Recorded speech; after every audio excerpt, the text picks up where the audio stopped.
عزیز اور دوستو، السلام علیکم ورحمۃ اللہ وبرکاتہ۔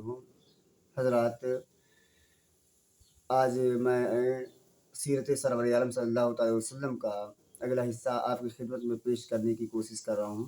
تو آئیے شروع کرتے ہیں۔ بسم اللہ الرحمن الرحیم۔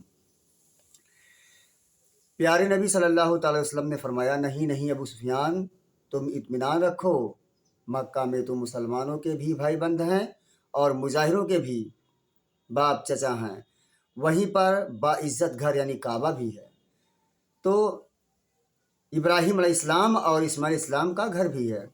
ابو سفیان نے کہا، اپنی قوم میں جاؤ اور اس سے کہو محمد مکہ میں ایک اچھے بھائی کی طرح داخل ہوگا۔ آج نہ کوئی بجئی ہے نہ پراجت، نہ کوئی غالب ہے نہ مغلوب، آج تو پریم اور ایکتا کا دن ہے، آج تو چین اور سکون کا دن ہے۔ ابو سفیان کے گھر میں جو داخل ہو جائے اسے امان سرڑ ہے، جو گھر کا دروازہ بند کر لے اس کو امان ہے، اور جو کعبہ میں داخل ہو جائے اسے بھی امان ہے۔ ابو سفیان رضی اللہ تعالیٰ عنہ نے یہ پریم اور محبت بھری باتیں سنی تو بہت خوش ہوئے، دوڑے ہوئے مکہ گئے کہ لوگوں کو یہ خوشخبری سنائیں۔ یہ خوشخبری پورے شہر میں منٹوں میں پھیل گئی۔ کانپتے اور دھڑکتے دلوں کو سکون اور اطمینان کی ٹھنڈک نصیب ہوئی۔ مشرکوں نے ہتھیار ڈال دیے، گھروں کے دروازے بند کر لیا گیا اور چھتوں اور کھڑکیوں سے جھانکنے لگے۔ کچھ بہودی وادی جو ابھی تک اگیان کے دمبھ میں تھے، آس پاس کے پہاڑوں پر چلے گئے، وہاں سے سارا منظر دیکھ رہے تھے۔ اسلام کا لشکر اسلام کے کیندر میں داخل ہو رہا تھا۔ آج اسلام کی انت کا چاند مکہ کے چھتج پر چمک رہا تھا۔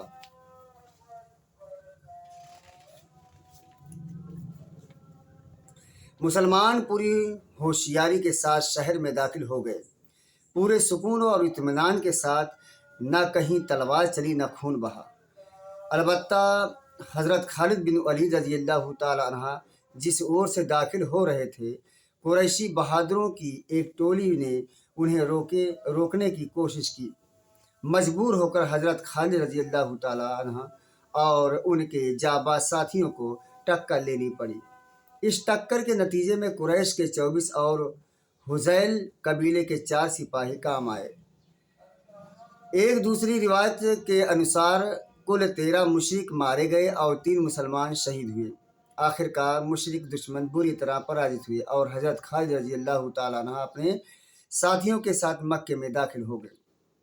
جب پوری طرح سکون کا ماحول پیدا ہو گیا اور استحسامان ہو گئی تو آپ صلی اللہ علیہ وسلم نے کعبہ جانے کا ارادہ کیا۔ وہ گھر جسے اللہ کے پیارے حضرت ابراہیم علیہ السلام نے بنوایا تھا، وہ کعبہ جو بت شکن رسول حضرت ابراہیم علیہ السلام کی یادگار تھا، آج 360 بتوں سے آباد تھا۔ اللہ کے رسول صلی اللہ علیہ وسلم کے ہاتھ میں ایک چھڑی تھی، اس کی نوک سے بتوں کو ٹھونکے دیتے جاتے اور مکھ سے یہ شبد کہتے، ست آ گیا اور اسد مٹ گیا، نسندہ اسد کو تو مٹنا ہی تھا۔ یہ قرآن شریف کی آیت کا ترجمہ ہے۔ پھر آپ صلی اللہ علیہ وسلم نے کعبہ کی چابی مانگی، دروازہ کھلوایا گیا، دیکھا کہ اندر بتوں کے برودھی ابراہیم علیہ السلام کی تصویر بھی تھی اور ان کے بیٹے اسماعیل کی بھی تصویر تھی۔ ان کے ہاتھوں میں پانسے کے تیر تھے۔ آپ صلی اللہ تعالی وسلم نے انہیں مٹانے کا حکم دیا، پھر فرمایا، خدا ظالموں کو برباد کرے، یہ بیچارے تو خدا کے پیغمبر تھے اور جوئے سے کوسوں دور تھے۔ حضرت عمر رضی اللہ تعالیٰ عنہ اندر داخل ہوئے، جتنی تصویریں تھیں سب مٹا دیں۔ اللہ کا گھر بالکل پاک صاف ہو گیا تو آپ صلی اللہ علیہ وسلم اندر گئے۔ ساتھ میں حضرت بلال اور حضرت طلحہ رضی اللہ تعالیٰ عنہ بھی تھے۔ وہاں آپ نے 2 رکعت نماز ادا کی اور کئی بار تکبیریں کہیں۔ کعبہ کے سامنے مکہ والوں کی بھیڑ تھی، لوگ قسمت کا فیصلہ سننے کے لیے بے تاب کھڑے تھے۔ اس سمے آپ صلی اللہ تعالی وسلم کے مکھ سے یہ یادگار شبد سنے گئے: اللہ کے سوا کوئی بندگی کے لائق نہیں، وہ اکیلا ہے، اس کا کوئی شریک نہیں، اس نے اپنا وعدہ سچا کیا، اس نے اپنے بندے کی مدد کی اور تمام فوجوں کو اکیلے نیچا دکھایا۔ سن لو، گرو اور گھمنڈ کی ساری چیزیں، خون کے تمام دعوے، مال کے سبھی مطالبے میرے ان قدموں کے نیچے ہیں۔ ہاں، صرف کعبہ کی دیکھ بھال اور حاجیوں کو پانی پلانا اس سے الگ ہے۔ قریش کے لوگوں، اب اگیانتا کے ابھیمان اور پاریوارک گرو کو اللہ نے مٹا دیا۔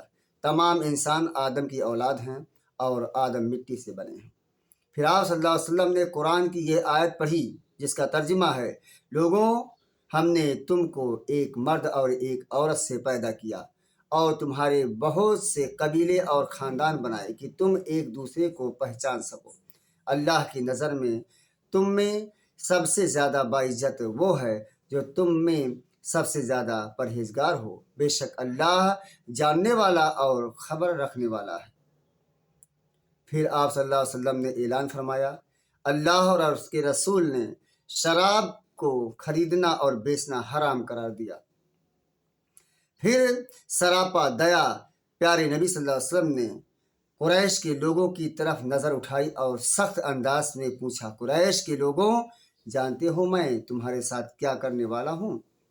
سب ایک ساتھ پکار اٹھے: اچھا بیوہار، آپ اچھے بھائی ہیں اور اچھے بھائی کے بیٹے ہیں۔ آپ نے فرمایا: آج تمہاری کوئی پکڑ نہیں، جاؤ تم سب آزاد ہو۔ یہ تھے کون لوگ؟ کیا تم نے یہ بھی سوچا؟ یہ پیارے نبی صلی اللہ علیہ وسلم کے باغی تھے، یہ دیا مورتی محمد صلی اللہ علیہ وسلم کے دشمن تھے۔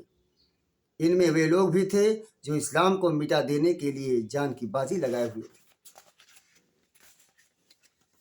اور وہ بھی تھے جو آپ کے خلاف زہر اگلنے کے لیے نیوکت تھے۔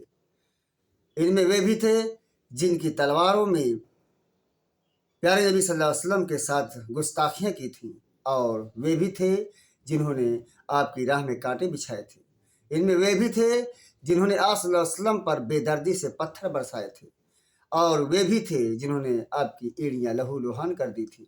ان میں وہ بھی تھے جو پیارے نبی صلی اللہ علیہ وسلم کے ساتھیوں کو تپتی ہوئی ریت پر لٹا کر چٹانوں سے دبا دیتے تھے، اور ان میں یہ بھی تھے جو ان کے کمزور اور دربر شریر کو لوہے کی گرم چھڑوں سے داغتے تھے۔ اتیاچار اور زیادتی کے اس اتہاس کو یاد رکھو، پھر سراپا دیا حضرت محمد مصطفیٰ صلی اللہ علیہ وسلم کی دیا اور کرپا کا اندازہ لگاؤ۔ اللہ نے وسعت تیرے دامان کرم کی، اس بحر کا ملتا نہیں ڈھونڈے سے کنارہ۔ صدق اللہ مولانا العظیم۔